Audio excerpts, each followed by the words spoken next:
بيجي لك المدرس الخصوصي النهارده الدرس الخصوصي في البيت بكام؟ ردوا انتوا.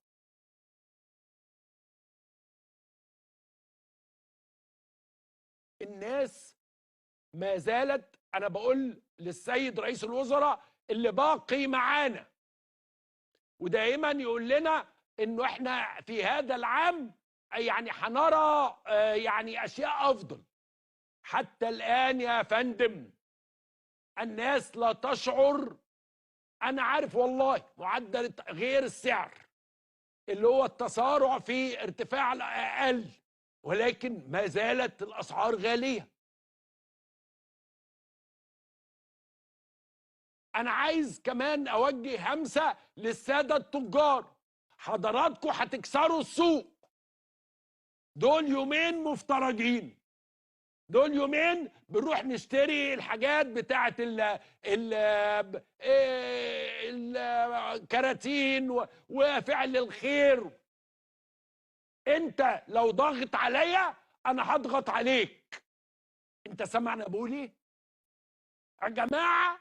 ارحموا الناس، مش كده. كل او بالارقام استهلاك الناس قل، الناس بتشتري اقل. طب ده يبسطك يعني؟ بالارقام يعني السنه دي غير السنه اللي فاتت الناس بقت بتشتري اقل، ما معهاش القدره الشرائيه اللي كانت معاها قبل كده. اما يبقى كيلو الفراخ ب 100 جنيه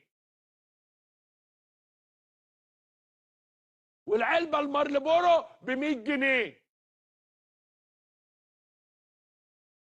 والسكر زايد 2 3 جنيه، ده النهارده بس كده. انا ما كلمتكش في اللحمه، ما كلمتكش في البيض. ده النهارده في واحد قال تعليق كنت هعيط، قال لك انا فهمت ان البيض غلي بس ازاي بيصغروه؟ هو بيصغر ده كمان؟ الناس باصه يا جماعه يا تجار، انتوا بتكسروا السوق. انت هيجي عليك وقت هتقعد بالبضاعه، والله هتقعد بيها. بقالنا شهور نسأل السؤال.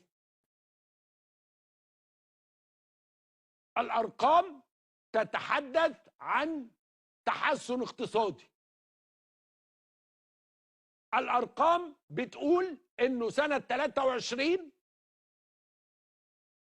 نسبه التضخم ضعف النهارده، يعني كانت حاجه و30 النهارده 14 والدوله او 12 والدوله بتزق انه يبقى رقم فردي تبقى 7%.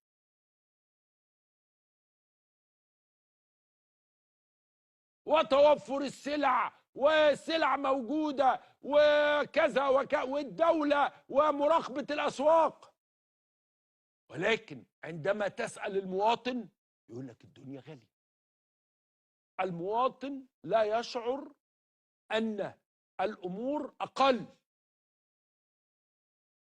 تجي له فاتوره الكهرباء ليست اقل، تجي له فاتوره الميه ليست اقل، يروح يشتري كيلو فراخ عشان يفرزنه علشان رمضان ليست اقل، يروح يجيب كيلو لحمه ليس اقل، يروح يدفع مصاريف الواد في المدرسه ليس اقل، ليس اقل. يجي يفك الشهادات بتاعته اتفكت باقل وهيبقى عنده دخل اقل.